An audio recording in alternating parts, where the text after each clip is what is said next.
I just feel like I've been around the block, ripping up fantasy stock, working around the clock. Look at the view from the top. Researching rookies a lot? No, I just be listening to pods. Yeah, one in particular, I'm just a messenger. Let me just pass on the rock. Browning, brunning, pruning, pronouncing ain't what he's doing. What he's doing is not losing, but infusing you with new things. And there's Dennis the Bennett, yeah. The man is a menace, yeah. Building a dynasty, some of the finest things. Promise you won't regret it.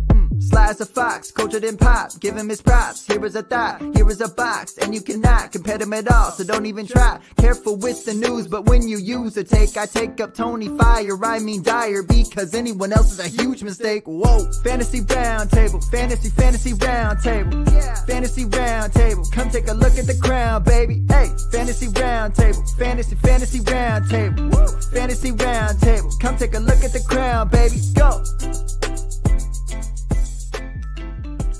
What is going on, everybody? Welcome to another episode of the Fantasy Football Roundtable Podcast. It is December 20th. We're just 5 days away from Santa and Aaron Rodgers beating down the Browns, which I'm super excited about, ruining my Christmas day. But we've got Browns football on right now as we are recording. Not a lot of games. Well, I guess we've got most of the games in the book, but we still have 3 games left to go, which is just weird to say on a Monday. 4 games? No, 3, right? Minnesota. 3. Seattle, well, Cleveland and the Raiders are it's still over. The Raiders are going to win. I'm giving up already. No. So technically, yes, at the time of this recording, we still have 4 games left, one into the third quarter. But, man, what a weird weekend for the fantasy superstars. We're going to dive into all that. First off, though, we would like to tell you guys we are proud to be a part of the Pigskin Podcast Network. You can find them at PigskinPodNet on Twitter, or you can search the hashtag TPPN, which we hashtag when we go live. Ton of great podcasts, not just football, baseball, soccer, hockey, wrestling. They have got it all there. Gentlemen, before we jump into the recap of Week 15, how are you doing on this magical Monday? Man, I've got 3 more days of work left after this, and I can't hardly wait. Just found out, I've been talking with my wife, and she got put on a tour for the OSU Alumni Association next June, going to Ireland. And so now we're calculating, how am I going to get to spend 12 days in Ireland in June? Trying to figure that out. If I do make it over there, I got tentative plan set up to meet up with Evan Brown, old FF Evan Lucian. So he's my last day there is going to be about an hour from where he lives, and so we're kind of just trying to work that all out. So it's pretty exciting Christmas so far. European podcaster. It didn't happen. Oh, I know. Like that's my whole deal. Is like, if we're going to be there, he's going to need to get himself a second mic. We're going to go live. Yeah, and I love how everybody's excited. They have 1 or 2 days left. When you work for a religious nonprofit, Christmas takes on a different meaning. As you guys are settling in for a nice Christmas Eve off, I'll be settling in for 15, 16-hour workday. I'm going to text you a picture of me sitting in front of my fireplace with my bare feet and the fireplace in the background. Since I'm in a customer service role on Christmas Eve, not only will I not have time to see it, I'm sure I'll be getting some other kind of responses. But hey, at least Santa remembered to come a week early for Detroit. Yes, he did. Very, very true. And I apologize for those of you watching live if I seem disinterested in the podcast. I promise you it's not the podcast. It's just I am watching the Browns game. So I'm trying to juggle both things. Wait, I thought you just said once. you had given up on them. I did, but it looks like they just got a massive third down stop. Now, I am probably behind a little bit, so don't ruin anything for me, but at least it looks like it at the moment. Want me to tilt the screen? It looks like they're about to punt, which is awesome. We just need a win, baby. Come on, Nick Mullins. Like, he's, if you actually look at it, his first 16 games, he's only behind Patrick Mahomes in passing yards, fantasy points. Like, let's go. It's only because Kevin Stefanski's not there. All right, so let's jump into the Saturday game. The Browns-Raiders game that is playing right now should have aired with, and that is the Colts-Patriots. Did not go the way I thought it was going to go. I thought it'd be a close game. Colts end up beating the Patriots 27-17. Matt, tough game for Mac Jones. Are the Patriots still the favorites in the AFC East? I really liked how Buffalo played, and those two teams hook up again this next week. So I think that's going to, now there's only a game separating them. If the Patriots were to win, I think they pretty much got the East locked up. But the other one to watch now, only 2 games back, are the Dolphins, who actually beat the Patriots earlier in the season, and they will play again at the end of the season. 7 weeks ago, that didn't look like it would matter. Now it might matter a lot. I don't know if it's my stubbornness sticking with my preseason pick, but I still think Buffalo ends up winning the East. I think the Patriots have played really well. They played a lot better than I thought, not better than what Dennis thought, because he was all in on them early. But I think they'll still be in the playoffs, but I just have this gut feeling that Buffalo manages to win the East. Did they made that fake punt? Yeah. They this has turned into the sadness podcast. I like what the Patriots are doing. I was surprised that they lost. Now they don't have much in the way of wide receivers, but we thought going into the season with them spending big money on tight ends that they were going to utilize their 2 tight ends like years of yore. But for some reason, they only seem to be able to get Hunter Henry going.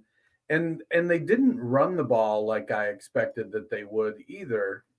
So as I was kind of watching the game, I missed Taylor's long touchdown at the end. I was just had hopped in the car and was driving back from Cleveland. I heard him talking about it on the radio, but I didn't actually get to see it. But, the Patriots, if they don't beat Buffalo, I think it gets a lot harder for them in the playoffs. Turnover, baby. This is going to be a really, really bad podcast. Anybody watching live is going to understand all this. Podcasting, you're just going to be listening to this and be like, what the hell is wrong with these guys? Browns get a big turnover right there. That is massive. Yeah, I actually still think it is the Patriots. I really do. I like the way Buffalo played as well this weekend, but the Patriots have been the more consistent team down the stretch. Give it to the Colts. They've been playing really well too. I think that the more interesting thing for me was you would think the Patriots came into this knowing that Jonathan Taylor was like the only player they had to stop. And for the most part, I think they did. The big play at the end really kind of made him look like he had a much better day than he did. But I still think the Patriots overall are the best team in the AFC East. But Dennis, you mentioned it. You didn't get a chance to see it. It was a great run. It was the only really thing I saw of this game. I took my wife out to a dinner Saturday night, so we caught that as we were going to pick up our kids. We caught that run. I was thrilled. A lot of shares to Jonathan Taylor, so I was very happy to see that. But big run, 60-yard touchdown run at the end of the game. Does he deserve to be in MVP conversations now, Dennis? I think you have to define what's in the discussion. It is by and large, a quarterback award anymore. So, I think he gets some courtesy talk. He's not putting up the kind of season that I think would vault him into a legitimate candidacy. It has to be a year where, you're pushing 1,000 and 1,000, or you're pushing 2,000 yard season. Your team is dominating. They're not even in first place in their division, I don't think yet. So for him to be vaulted into that discussion and overtake quarterbacks, it ends up, he's just not statistically having the type of season that would do that. I'm going to go another way. Derek Carr injured, may not return. He got injured on that play. It's a good thing I think I already advanced. Who really enjoyed the Hunter Henry performance was this guy with Hunter Henry in my Scott Fish lineup. Everybody needed to hear that, I'm sure. I'm going to go the other way. the Colts had kind of a brutal schedule, and they had so many injuries early on, and they were decimated. And Jonathan Taylor really carried them, despite the fact that his coach sometimes forgot he played for them. He's at 15, 18 in yardage, 17 touchdowns on the ground right now. There is still, to me, an outside shot. Did Derek Carr die? Because the look on your face. No, his ankle was going one way as his leg was going another. He walked off the field though, so I'm assuming he's going to be okay. There we go, Chief. I think there's an outside shot that Taylor could get to 2,000 yards because we have that extra week, which would help.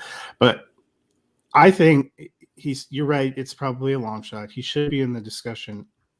If the Colts come back and end up winning the AFC South, despite that poor start and despite being swept by the Titans, I think Jonathan Taylor gets it. Because let's be honest, Aaron Rodgers and Tom Brady have won before. They're probably the front runners. There's Matthew Stafford. I would love to see him get in there. If the Rams can get up and win the NFC West, I think they can make a case for him.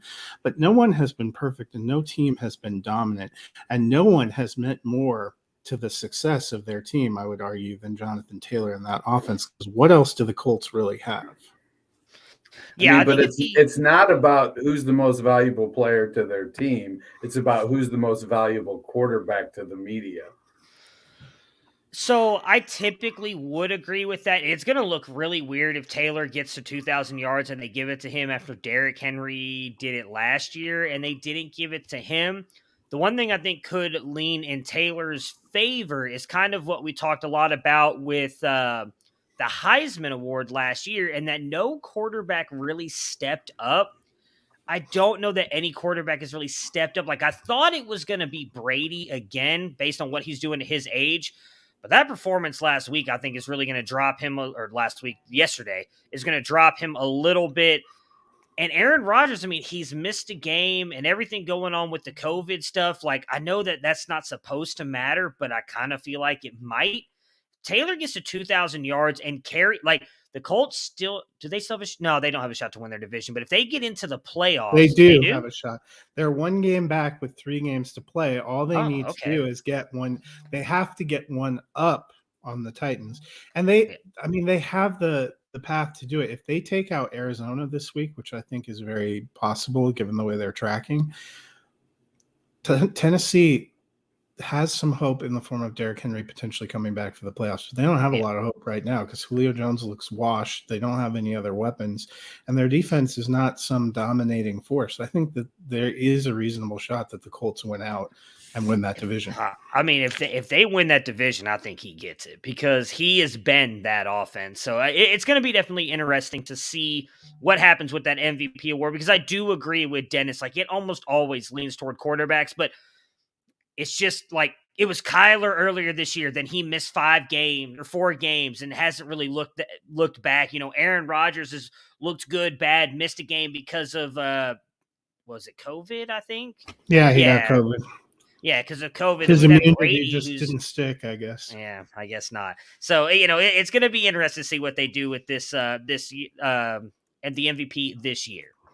Dennis, why don't you tell us a little bit about Dynasty Nerds GM? You are muted. Myself. Let me unmute myself before I unmute myself. So we're headed into Dynasty season. This is where, you know, all the great Dynasty players, this is where you start to make your moves, where you get things done, you lay the groundwork for your subsequent championship runs. So do you want to dominate your Dynasty league? The Dynasty GM from Dynasty Nerds is the tool you need to get the job done. It integrates seamlessly with your MFL, Sleeper, Flea Flicker, and FFPC leagues. Currently, there's going to be more leagues added here in the next few months. Use the League Analyzer to identify your team's strengths and weaknesses.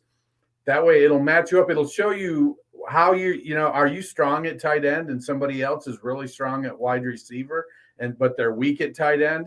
I was just looking my opponent next week in one of my leagues. On his team, he literally has Kelsey, Andrews, and Kittle. And it's like, dude, how do you get all 3 of those tight ends in Dynasty? But, you know, if I need a tight end, which I do in that league this offseason, I'm going to be like using that and trying to match up and see if I can go get me a tight end. Well, I mean, I've got Dalton Schultz, but I mean, he's no Kelsey or Andrews. So put it together, use the trade calculator, put together league-winning deals. The player shares tracker keeps track of your rostership, get exclusive rankings and more. Use code ROUNDTABLE for 15% off the monthly or annual subscription. Bundle the Dynasty GM with the Nerd Herd and save even more with code ROUNDTABLE. All right, so next up, we have got the Bills beating up the Panthers 31-14. Matt, anything to take away from the Panthers' performance here? They're not a good bet for the fantasy playoffs. We talked about not having a lot of faith in Chuba Hubbard, and that seems to be bearing out. They're not giving him a ton of carries, but I mean, if the one positive, I guess, is that Cam Newton got a lion's share of the work and was able to score some points. So you're doing okay there, but I don't know how good you're feeling about DJ Moore right now or Robbie Anderson either. It's kind of hit or miss. I don't think that's a touchdown. Yes, I agree with you. I'm avoiding him. I feel like we've talked about this the past couple of weeks. Like, they didn't have a great playoff schedule. Cam Newton, he's over there, both feet. Oh my God, that might actually be a touchdown. You've got to be kidding me. God, I love the Chief. I mean, when he's good.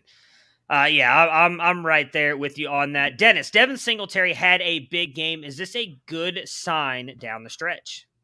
Well, if Brian Daboll doesn't outsmart himself and start giving a different running back all the carries, in the last 5 games, Singletary's touches, he had 23 yesterday, then 11, 10, 16, 7. Add a couple weeks before, he had 8 and 14. It just isn't consistent. Now, Joe Buscaglia, I believe that's how you say his name. He's a Bills reporter for The Athletic. He said that the Bills clearly trust Devin Singletary to be their lead back. The thing is what exactly does that mean? Does that mean, between the 20s, is he going to continue to get, like yesterday, he got a lot of carries, but he didn't get much in the way of passing work. So if he can get 20 touches somehow, whether it's 10 carries, 10 targets, 16 and 4 or 16 and 5, something like that, I think then Singletary can do it. He's got a little bit of shiftiness to him. He's probably doesn't quite have the long speed that you want in a feature back, but he can get the job done. And if they trust him to not put the ball on the ground and make plays, I think that's definitely a good thing. Yeah, and I like Singletary. I'm with you. I think Buffalo needs to really pick a running back and commit to them and try and get them going, because this, 7 or 8 carries among 3 guys isn't getting it done. And it may help that Josh Allen has that turf toe that they're trying to protect him from being their power runner right now.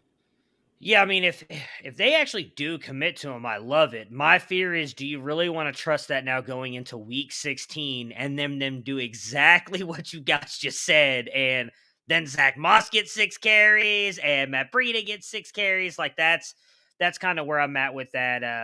If you need it, get Frank Gore out of the boxing ring and give him 6 carries. Yeah, I mean, there is a place where I have to start Devin Singletary just because of injuries, and I don't love it. So hopefully they do continue to commit to him. But it's one of those things where I think that place for me was my Scott Fishbowl team yesterday. I mean, I'm going to be subbing Singletary in for Leonard Fournette the next couple of weeks in one of my playoff teams. Hoping for the best there. The Lions, as Matt mentioned earlier, get their first win, 30-12. Matt, should we be concerned about the Cardinals? First of all, how dare you shortchange them? That was their second win. They got another win? I'm sorry. I apologize. They beat the Vikings. 2 wins and a tie. 2 wins and a tie. Actually, they are actually not the first pick in the NFL draft anymore. But yes, the Cardinals losing to the Rams, you can look past that. I think the Rams are a good team, and that was a fierce divisional battle. Going on the road, a place where they'd been perfect, and getting trucked by the Lions, who were shorthanded. There was no Jamal Williams, there was no Swift, there was no Hawkinson, there was just Craig, Mother effing Reynolds, and they just got trucked. I love what I saw from Amon-Ra St. Brown, but the Cardinals, they could not get a lot going, and DeAndre Hopkins isn't walking through the door the rest of the regular season to bail them out. They need to try to right the ship in a hurry, or else they're going to slide pretty far down in the playoffs and not be somewhere they wanted to be. Yeah, I love the Lions. I'm a lifelong Lions fan, as you can tell by my Browns jersey. They're playing hard for Dan Campbell, which is good. Dan Campbell comes with a rah-rah attitude, like you kind of perceive a college coach to sometimes, but he's pulling it off. He's connecting with the players. I hope that he can develop accountability and hold players accountable, because historically that's always been the problem with those rah-rah coaches. They're players coaches, and then accountability goes out the window because you're too friendly and you're not holding the players accountable, and then it falls apart. I love what Campbell's doing. I think that, Amon-Ra St. Brown is starting, and I'm going to reference this player probably numerous times when talking about some of the players we're going to talk about, but he's starting to come on like peak Jarvis Landry. You're not too worried about, you're not worried about him going and catching a 30-yard, 40-yard pass. Occasionally he's going to do it, but for the most part, he's going to get open within 15 yards. And that's what he's doing. He's making the most of those targets. In 8 passes for 90 yards, only 11.3 yards per catch. But he did catch 8. That's 17 and 6. That's 23 PPR points. And you'll take that all the damn time. I don't know if Jared Goff, how long he's going to be around, but if they keep putting pieces around him, and Hawkinson comes back good and Swift comes back good, and that offensive line was built to play. They've got a really good offensive line. So I like what they're doing with Amon-Ra St. Brown.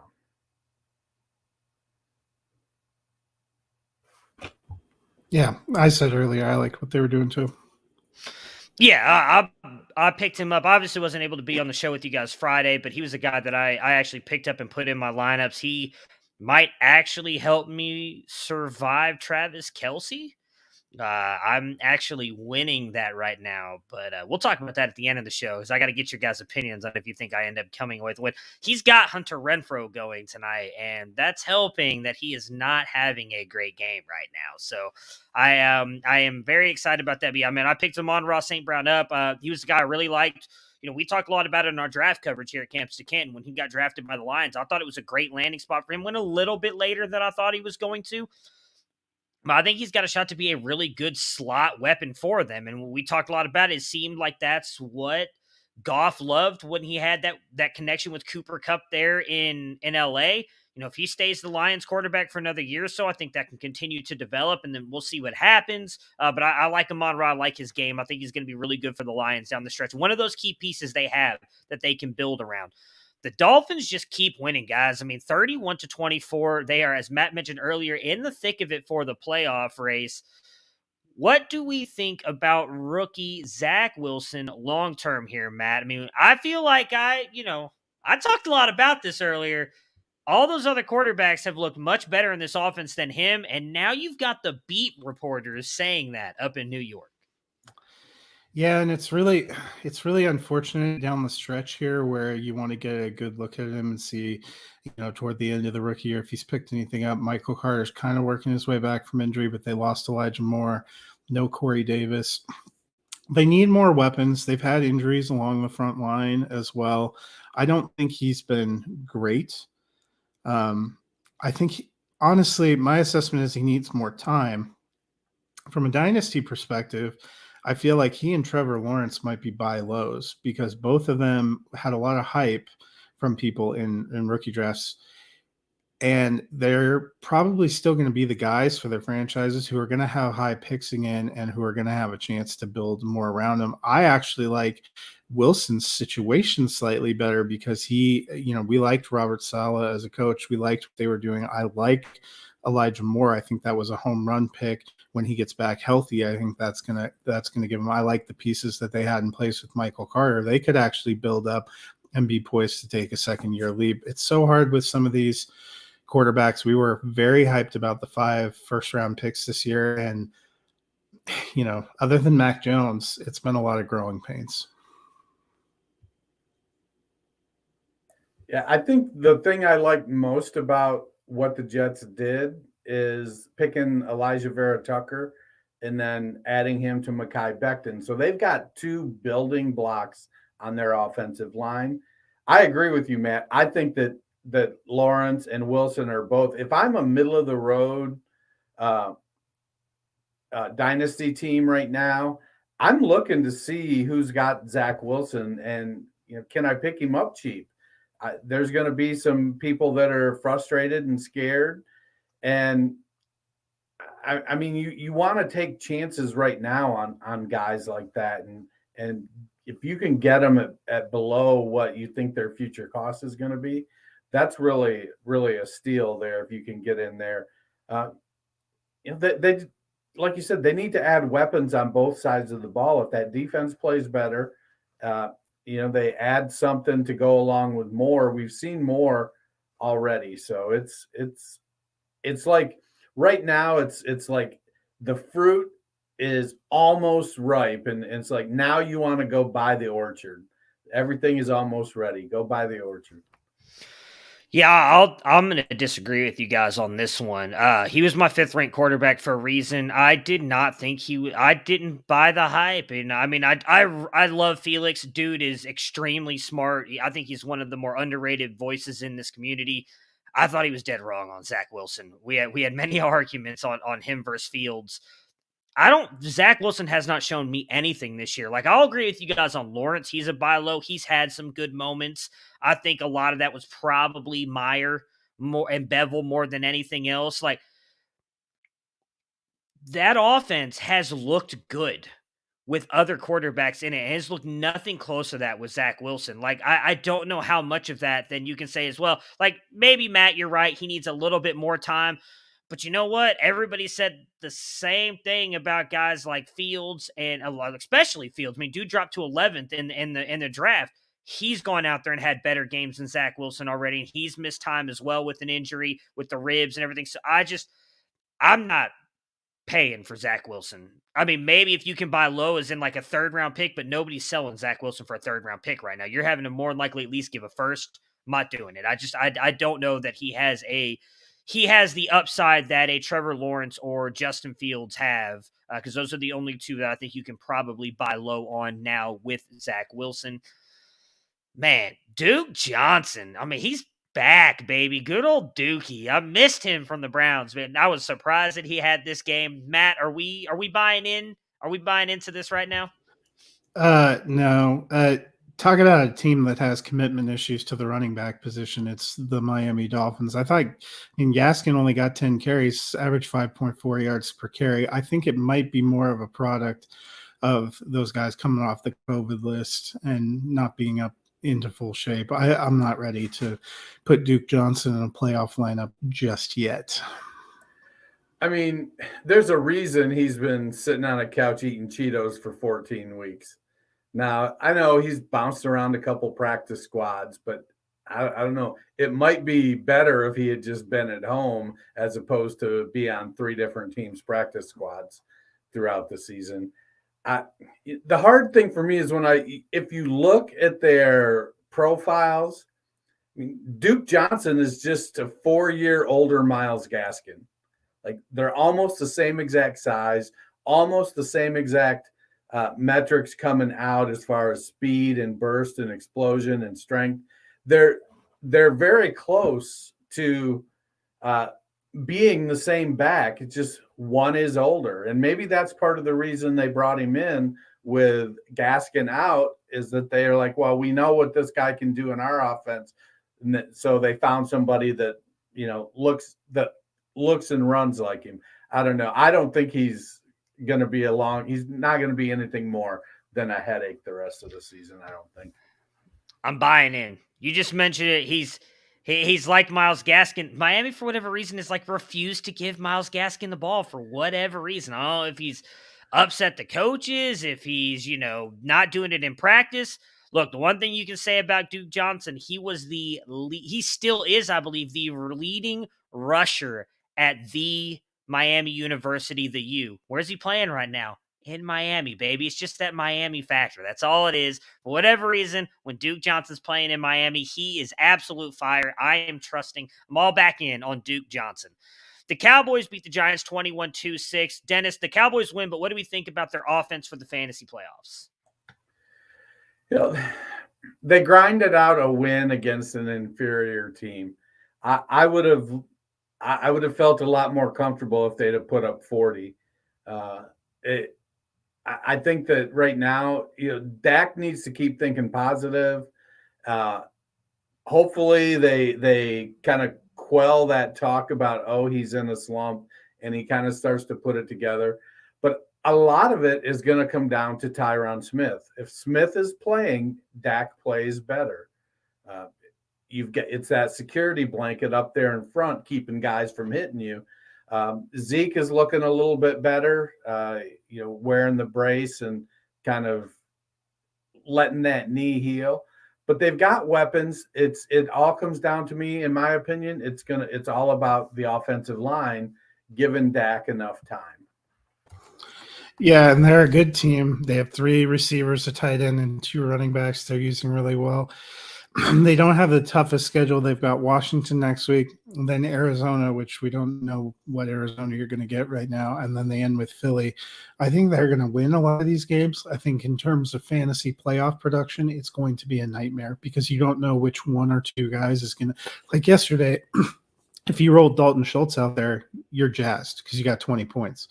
If you put CeeDee Lamb out there, you're like, well, I got 13, so it could be worse. If you rolled Amari Cooper or – fortunately, Zeke got a touchdown because he got out-carried and outgained by Tony Pollard. It's just they have so many guys, and they're trying to keep everybody healthy and fresh. I just don't know that you can rely on huge performances. Agreed. I just hope Zeke keeps scoring touchdowns because I need it. I need it badly.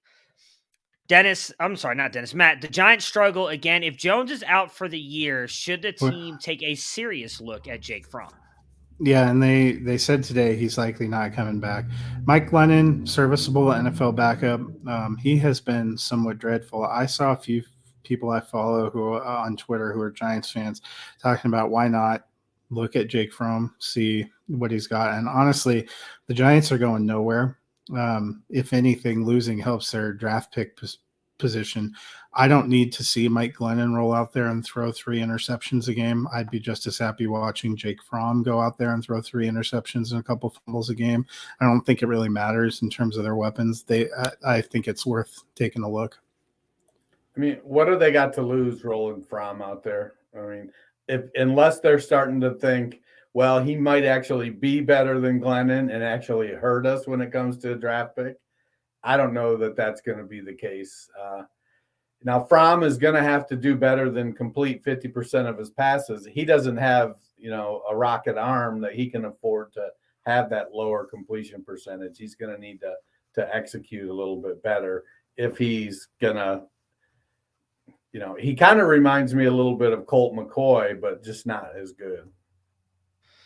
Yeah, he's not nearly as good as Colt McCoy, and I'm not even that big a fan of Colt McCoy. I mean, he's,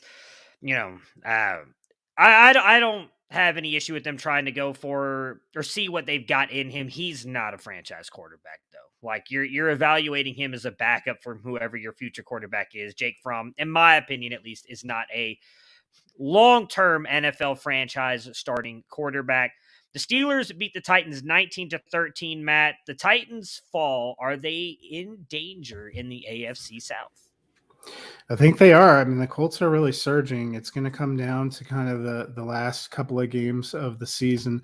The Titans just are beat up. They're lacking elite playmakers or playmakers at all. And they actually, the next 2 weeks, have teams that have a lot to play for. They are playing the 49ers, who are hot, who are trying to get into the NFC playoffs. And then they play the Dolphins, who are hot, who are trying to get into the AFC playoffs. Those are going to be stiff tests. And if the Colts keep winning, they have a chance. They're only one game back now. A couple more losses for the Titans, they could get leapfrog. They closed with the Texans, but the Texans, we saw are no slouches. They actually beat the Tennessee Titans earlier in the season. So this is not a great closing situation or a closing stretch for this team. I mean, the Titans really miss A.J. Brown. I mean, it is just so – there's nobody if you there watch the games, they've been missing A.J. Brown all season. Yeah. There's nobody there that brings what he has to the field for that team. And any hopes that Julio could, be the 1B kind of guy there is clearly out the window. And so without Henry, without Brown, Dante Foreman has looked pretty good. I'd like to see him go somewhere next year where he's not Derrick Henry's backup, where he can get a shot and actually be the guy. He'd look great down in Houston. Maybe let the Texans roll him out there for a season or two. He was in Houston, wasn't he?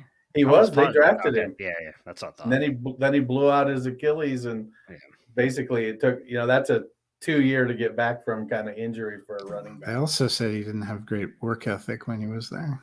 Yeah, well, he was a kid. Well, maybe that's changed. Maybe maturity has helped. Yeah. So Tennessee needs to bring. They're at the point now. They're gonna have to. They're like my 7-7 dynasty teams. We got to make a call. Are we going all in, or are we breaking it down? We're gonna tear it down. And I think they're with a 35-year-old quarterback that doesn't have that Tom Brady longevity. I think it's time for them to tear it down. Why is everybody getting hurt? It's just really upsetting me. I'm with you guys. I don't.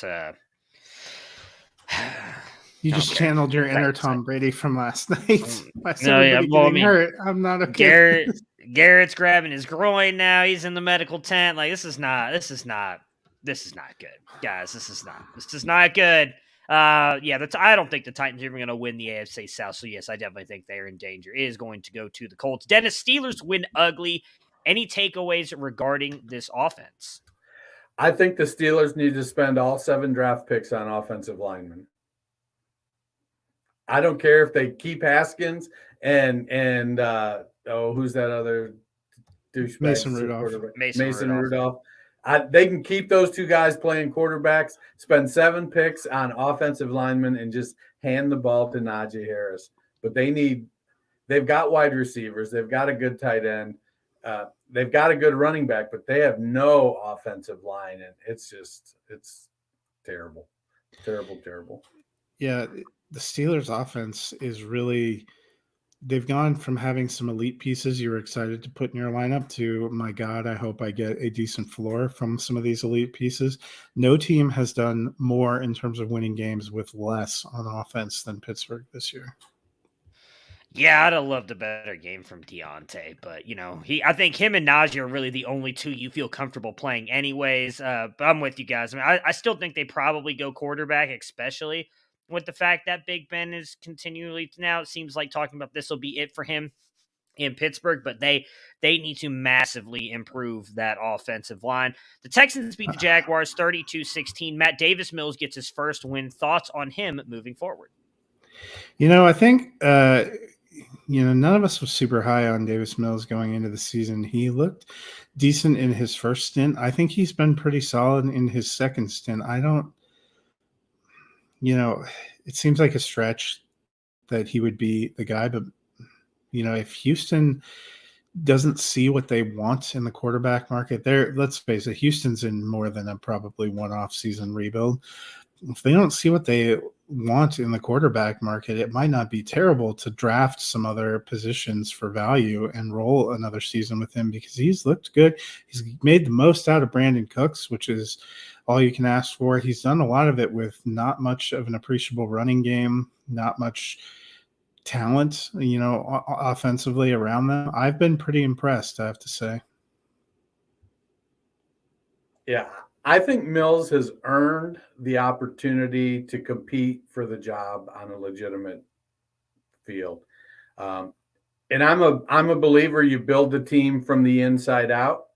So spend some money, spend those draft picks the next year or two on offensive linemen, on defensive linemen, build it inside out, then add the quarterback, because that's the model now with the salary cap. If you build it from the inside out and then add that elite quarterback to it, then you've got 4 or 5 years of rookie contract quarterback that you can try to compete and win. So I think Mills has played well enough to earn the opportunity. A little upgrade at the running back. Brevin Jordan is coming on at tight end. Laramie Tunsil is held down left tackle. He's, been everything that they thought he would be when they traded for him. So let's take the slow burn. Unfortunately for Culley, it's probably not going to end well for him.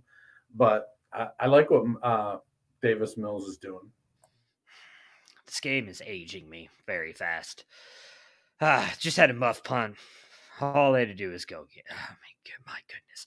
Yeah, so I actually just did. I'm about to drop a mock draft episode on the Campus to Canton YouTube channel tonight, and I ran 20 mock drafts. I went to draftnetwork.com. They've got that mock draft tool that you can use on there. So I went on there and just ran random, just like 3-round drafts just to kind of do it. And the one quarterback that got drafted there in 85% of the drafts was Desmond Ridder in the second round. It's an intriguing spot for me because I do like Desmond Ridder. Right now, though, I'm with you guys. I don't know. It seems like they want to move Watson. It looked like he was kind of close earlier this year. It feels like in the offseason they're going to move him. I don't know what free agent quarterback's going to want to come there. Seems like they're moving on from Tyrod. So I think they're going to stick with Mills for now and see what happens in the draft. I would not be surprised if they draft someone, though, to compete with him. Dennis, so maybe Urban Meyer wasn't the only problem in Jacksonville? I don't think anybody said Urban was the only problem in Jacksonville. The biggest problem, yes. The only problem, no. I mean, they had the number 1 overall pick last year for a reason. And then, it was, so you go from Urban Meyer, who is, from all reports, not a great human being, to Darrell Bevell, who, from all we've seen, is an average at best offensive mind. So, Bevell isn't the answer to the problems with the actual offense. They've got some fish to fry there. Yeah, and good news for them. They're back in range to be the number 1 overall pick again. I think that, we had circled it before. This is the week. Jets, Jaguars was the battle of when I actually think there's a decent chance the Jets are a better team and end up with the win. Jacksonville, I urge caution. The Urban Meyer was the biggest problem for James Robinson, who, of course, went back to being good from a fantasy perspective. But there was a lot of people I saw that were like, hey, fire up Trevor Lawrence. He's in for a huge day. And I'm like, I'm not so sure. It's just not there. There's something that's not clicking. And they were talking about dumping all the offensive coaches before the Urban Meyer situation imploded. So I expect some sweeping changes. And hopefully Matt makes it to the end of the show. I'm dying with every throw here, man. We need this game so bad. Yeah, I don't even remember what we were talking about. It doesn't matter. Oh, yeah, Urban Meyer. Yeah, I agree. He wasn't the only problem, but he was a big problem. I feel we talked a lot about it. I mean, Darrell Bevell still coaches like we're in the 1970s. We're not in a ground pound kind of NFL anymore. We're just not. It really only works for the Tennessee Titans, kind of for the Patriots, although they air it out a little bit more with Mac Jones than I think we give them credit for. So they need to have a more passing attack in the offense, and I don't think they're going to get that with Bevell. Yeah, it's going to be a big game this weekend. I'm really excited to not watch any of it and then just talk about it next week because I'm not interested in it whatsoever. Dennis, if you have been knocked out of the playoffs, what is a good way? You could actually win money tomorrow night with 2 games going on. Well, it is crazy that we've got football we're in a stretch of football 8 out of 10 days, which is like, talk about Christmas. So football fans, I'm sure we all love an action-packed, high-scoring NFL game. But with the latest no-brainer from DraftKings Sportsbook, an official sports betting partner of the NFL, you'll be a winner once a single point is scored. New customers who bet just $1 on any team to score can win $100 in free bets. It's that simple. If Sportsbook isn't available in your state yet, you can still get in on the NFL action. Everyone can play for huge cash prizes all season long with DraftKings Daily Fantasy Sports Contest. DraftKings is giving all new customers a free shot at millions of dollars in total prizes with their first deposit. Download the DraftKings Sportsbook app now. Use promo code TPPN. Bet $1 on any team to score and win $100 in free bets. If they score, you score with promo code TPPN. This week at DraftKings Sportsbook, an official sports betting partner of the NFL. Must be 21 or older. New Jersey, Indiana, or Pennsylvania only. New customers only. Minimum $5 deposit and $1 wager required. One per customer. Restrictions apply. See DraftKings.com/sportsbook for details. Gambling problem? Call 1-800-GAMBLER. The Bengals get a big win here over the Broncos with two teams vying for the playoffs, 15-10. Dennis, it was a tough day for Chase. Mixon gets banged up. Dennis, you did nail the call on Boyd, though, on Friday. Can he be a factor going forward? I think he can. I mean, my expectations for Boyd coming into the year were somewhere around wide receiver 25. I'm not sure exactly where he's at right now, but I feel like he's more like mid-30s, low 30s. So he's playing more on instead of the wide receiver 2-3 border, he's more on the wide receiver 3-4. He's going to have some games like this. And Burrow, he's not a guy that is going to force feed one guy at any cost. He's going to try to find the open guy. And Boyd has been there, and he's consistent, and he covers a particular area of the field. Chase is their deep threat. He's an excellent deep threat, and he can do other things as well. Boyd is good in that short to intermediate range. I think that if you have to be ready. He can pop off in great matchups, but occasionally Boyd is going to drop you a 3-point game, and you're just going to have to learn to live with that. Yeah, I think a lot of teams are gravitating to Jamar Chase. I mean, he almost exclusively got Surtain yesterday, which is kind of pulling him out. I think all of the Bengals receivers could eat next week because they're going up against the Ravens. Chiefs have been a little bit tougher, and then they close with Cleveland. It's not an easy schedule, but I think the advantage for them is their weapons. What I found interesting, though, is somebody put a stat out today. The Bengals are undefeated when Joe Burrow throws for less than 200 yards, which is a curious stat that kind of almost makes you think, well, maybe they shouldn't throw too much. Well, I think a lot of that probably speaks to just how good Joe Mixon's been this season. I mean, he has been incredible. He's really been the crap team yesterday. Yeah. I would be very nervous that when he got pulled down by Surtain there and didn't come back, I thought he blew his knee out. They said it was an ankle, but he couldn't put weight on it going to the sideline. Yeah, thank you. But they didn't. They said it was just a normal ankle sprain, though, not a high ankle sprain. Well, that's good. Yeah. Yeah. Matt, Teddy gets hurt, ends up in the hospital. I believe the tweets out today did say that he was good, stayed the night, but he should be good to go home. So that's obviously good to see, especially with the way this weekend started out on Thursday night with Donald Parham. Can they make a run into the playoffs, though, with Drew Lock? Yeah, I'm going to say I'm very glad Teddy Bridgewater's okay. That play when he went down, I thought he broke his neck. I guess he just knocked himself out, but he kind of awkwardly got flipped and went face first. I think caution is the better part of valor. And if I'm Bridgewater and I'm the Broncos, I'm not throwing him out there a week later. I think he needs this is his second concussion this season for Denver. Those need to be taken seriously. On the flip side, I've been curious about Drew Lock, and my day yesterday was an interesting day. If you track some of my tweets, after that touchdown pass to Tim Patrick, I went and found the GIF of the guy from South Park carrying his testicles in front of him in a wheelbarrow, and then I posted on the public page that I was ready to get hurt again. And 2 minutes later, he fumbled the ball. And I thought, well, shit. Can they make a run? I thought Drew Lock made some incredible plays yesterday, and he made some plays where I was like, dear God, please save me. They're playing the Raiders. It's going to be an interesting game. But the last three for Denver is Raiders, Chargers, Chiefs.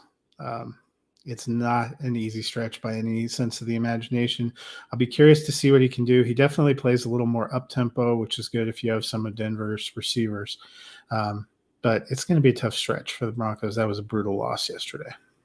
Yeah, I mean, with Locke, he's definitely the more explosive Broncos quarterback. He's got the arm. He's going to take the chances. But you have to be ready to accept the mistakes. He's got that Jameis 30-30 potential. He might give you 30 touchdowns, but he's going to give you 30 turnovers, and it is what it is. You learn to live with it and move on to the next play. He'll head back to the sideline, rap along with some stadium music, and go back out there like nothing happened. So. God, I love Nick Chubb. I love Nick Chubb.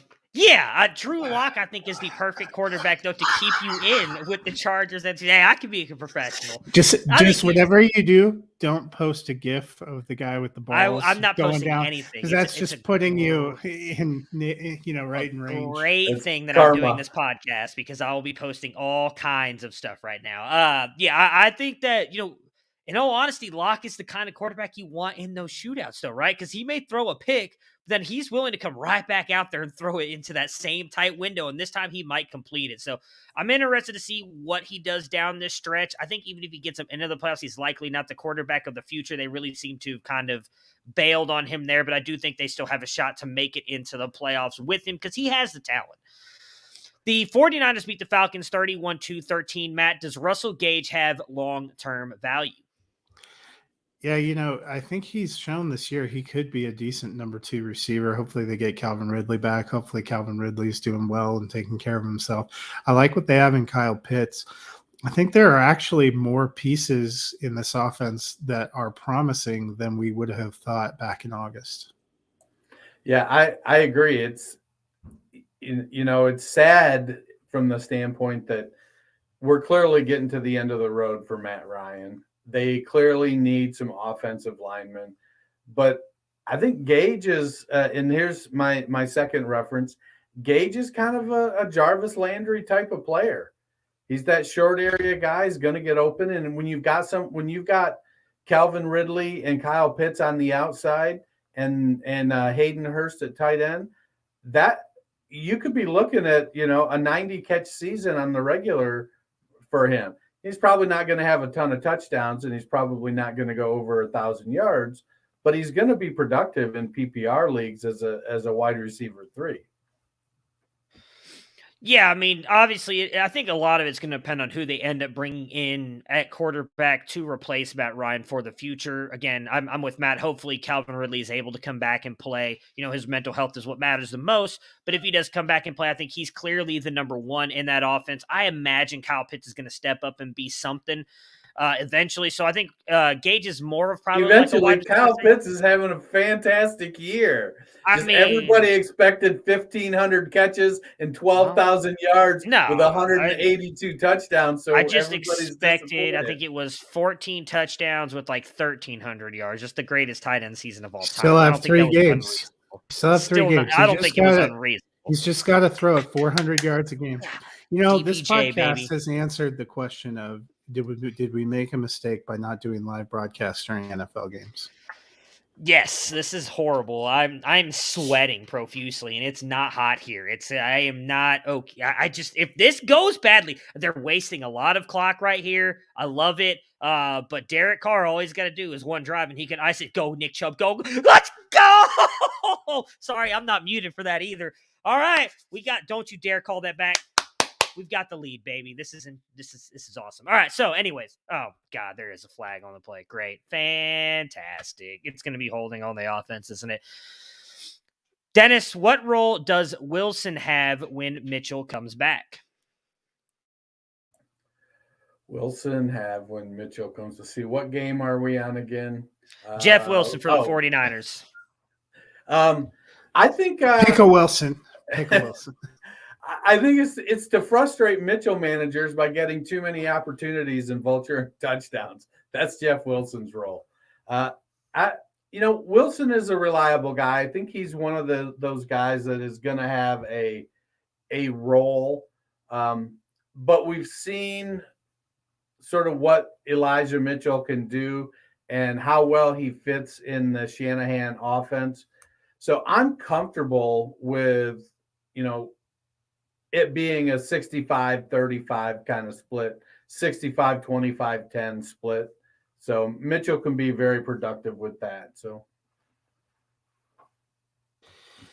Yeah, so we've seen the 49ers in the past use more than one back as long as their name wasn't Trey Sermon. So Wilson's also a guy that they liked last year. We thought Wilson could potentially be contending for a spot, going into the season before he had the injury. I think he's played well enough, and they're probably going to want to protect Mitchell a little bit, who's not the biggest guy, who's gotten injured a couple of times. I think there's going to be more of a rotation, which probably limits the ceiling for both. Yeah, I agree, especially because the 49ers still have a chance to make the playoffs, right? So I don't know that they want. Oh, they're 8-6. They seem to be pretty solidly in there in the NFC field right now. And, I mean, as you mentioned, Matt, I mean, it really kind of felt like coming into the season, it was going to be like a battle between Raheem Mostert and Jeff Wilson. Had Jeff Wilson not got hurt, come on, Dearness, that's, oh my God, seriously. It's just disappointing. I do think that they will go back to some kind of committee if Mitchell is at least able to play here moving forward. The Packers beat the Ravens 31-30. Dennis, Packers win the NFC North. Are they the team to beat in the NFC? Well, I think the Cardinals are kind of like last year's Steelers, and while they went 11-0 and then lost a bunch, I don't think they're gonna go on a losing streak quite like the Steelers did last year. But the Packers, I think, are clearly better than the Cardinals, especially with the injuries the Cardinals have had. And now with the top three weapons in Tampa missing somewhere between one game and the end of the season, it's a I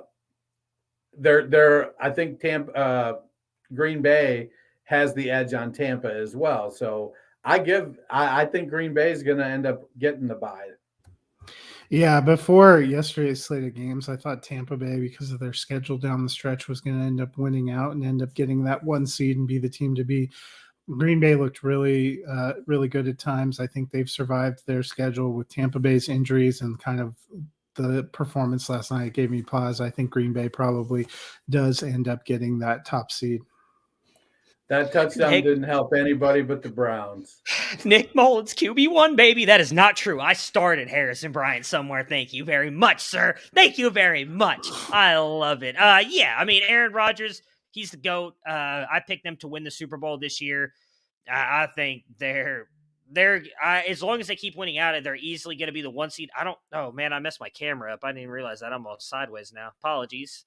I don't see any way that they lose. I mean, they get the Browns next weekend. I've been saying all along, I thought the Packers are going to win that in Lambeau on Christmas Day. So they likely have the number one seed. And I've been saying I was in on them over Tampa Bay. I think Green Bay is the team to beat for sure. Matt, the Ravens go for 2 and miss against the second game that they could have just taken the extra point and possibly taken this to overtime to get the win. What do you think of the call, and how about Tyler Huntley, the only Ravens quarterback to rush for 2 touchdowns and pass for 2 touchdowns? Yeah, I think we were wrong about Huntley. He's been very impressive. He was impressive coming off the bench. He was even more impressive in the start. I like what I've seen. I actually think if you are somebody that rosters Lamar Jackson, you should be picking up Huntley now, because that would be a perfectly great fill-in. I love what he's done with Mark Andrews too. He knows where his bread is buttered in that sense. Going for two, I heard John Harbaugh's explanation. I get being aggressive. I think they're really worried about their defense. They've done it against teams that they were worried they weren't going to be able to come back and beat, but that is two pretty tough losses, and that this game in particular dropped them out of first place in their division and actually dropped them out of the playoffs entirely. I think by the end of the day, Baltimore probably gets into the playoffs still, but they have not been good in their own division, and they still have two potential division losses lined up down here. So it was a bad beat. Go for the win. When you're down there and you know your defense is struggling, you've got to try to close it out. I think that the hard part about the difference between this one and the one with Lamar was that there were other people open. Andrews was covered pretty well. Hollywood Brown was quite open in the end zone for that conversion, but Huntley would have had to make a perfect throw, and he just didn't quite get there. I like what Huntley's doing. If I'm Baltimore, I'm going to try to hold on to him. Because he plays the same style of game as Lamar, and there's nothing worse than watching a team have their backup quarterback come in and he can't do it. It isn't that he doesn't know the plays; it's that he just isn't physically capable of doing what those plays need. And I think Huntley can do a lot of what Lamar does from the running side of the game, and he's by all accounts so far, he's a pretty good passer.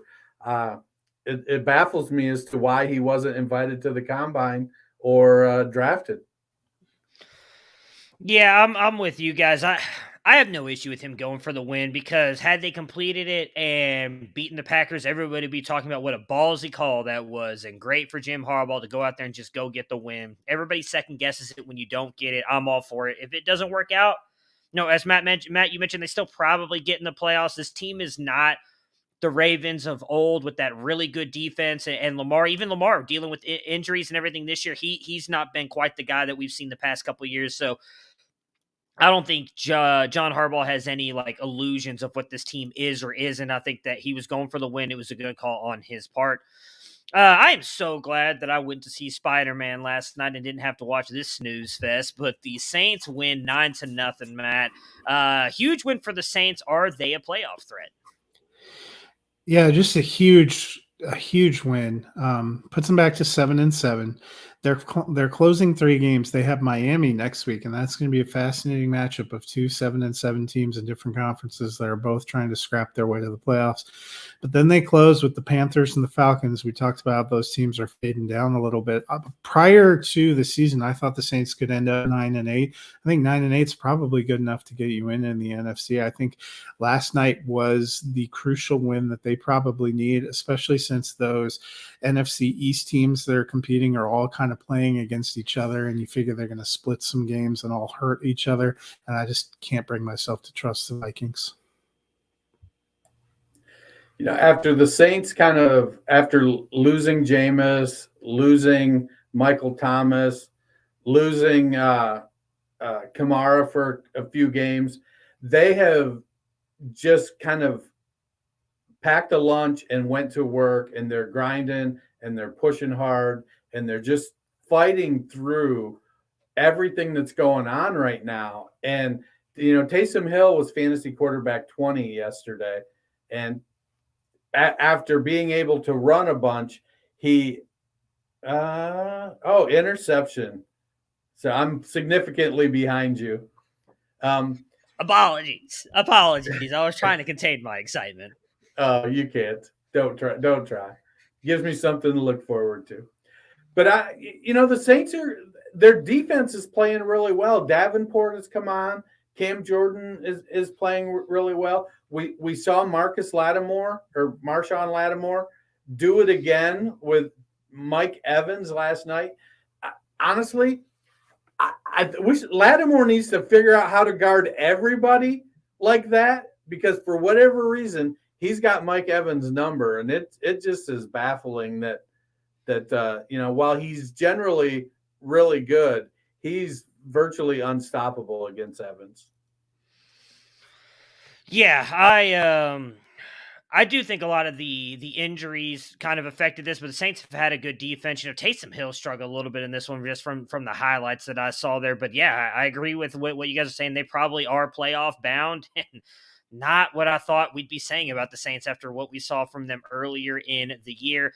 On the Buccaneers side here, Dennis, Brady can't get past the Saints. Your thoughts on that? It looks like Godwin is out. He is confirmed out for the year, a torn ACL, which is just brutal, especially this late in the year. How does that impact the Buccaneers?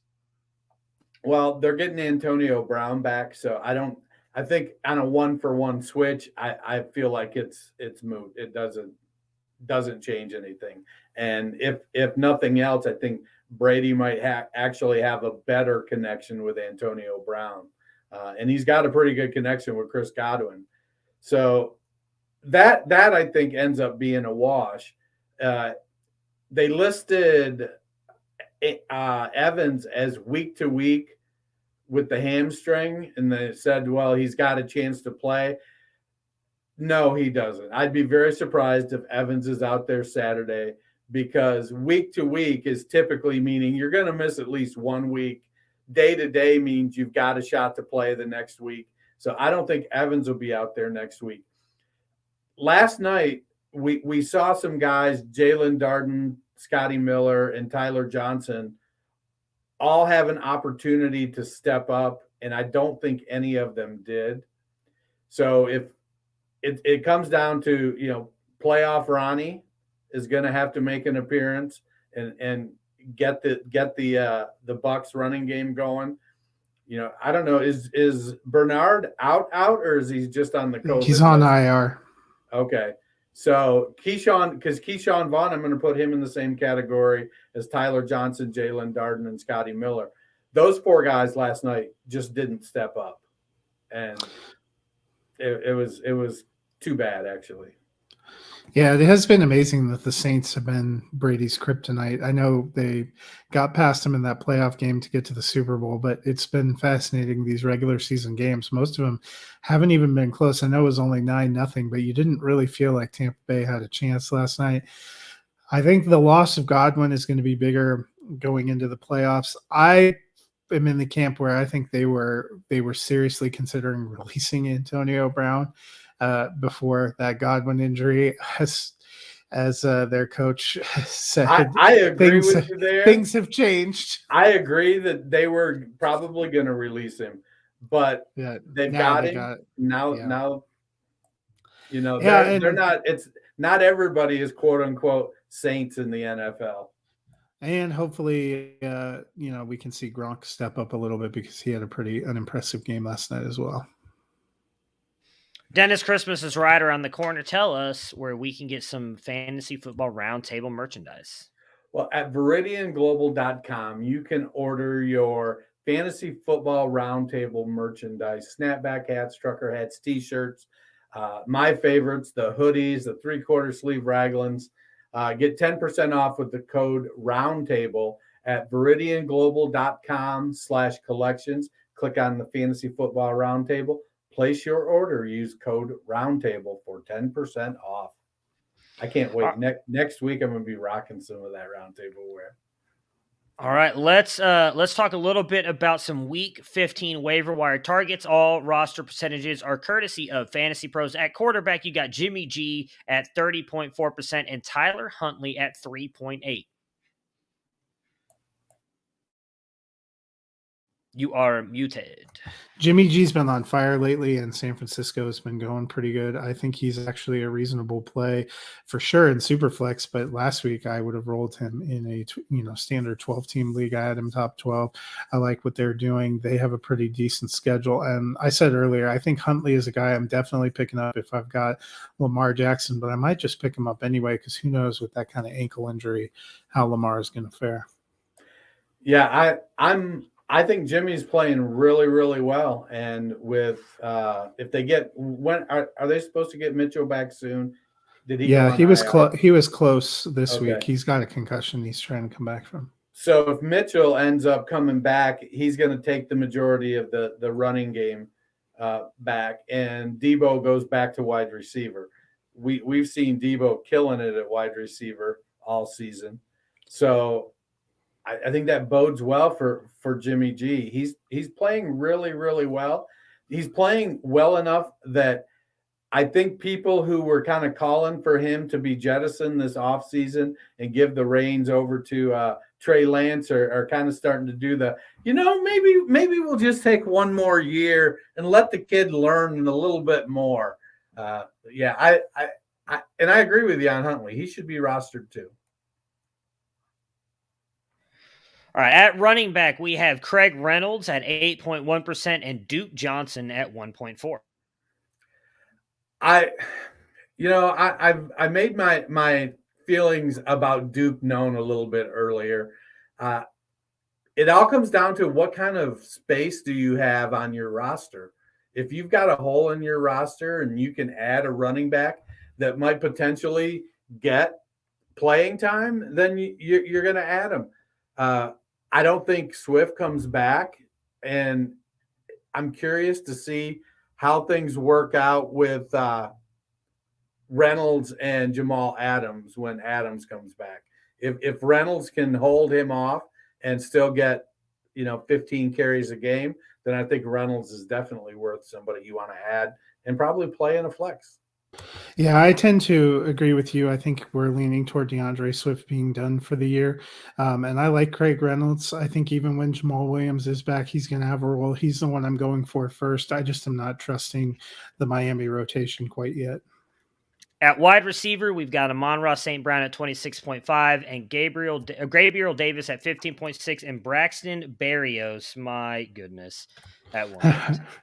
I'm taking Amon-Ra St. Brown at the top of that list. I love what he's doing for Detroit. And then I actually like Gabe Davis. I think he could be a sneaky play down here. I'm staying away from Berrios. Yeah, Berrios is somebody I really, he's the Berrios you don't want to play unless Crowder is not playing. And Davis, man, I hope he can step up and be consistent. Right now, that's really the thing with Davis is being a consistent scorer. If he gets enough targets, then he's definitely worth it. So it's Amon-Ra St. Brown all the way. All right, so that will do it for us today. Again, still 3 games in the books right now. Matt and myself will be back on Wednesday to recap those 3 games, possibly talk a little bit of Spider-Man and preview the Thursday night football game. And just for a little housekeeping note, we will be live on Thursday to preview all of the games for Week 16 so we can enjoy the Christmas holiday with our family. So everybody, good luck tonight, and we will talk to you guys again on Wednesday.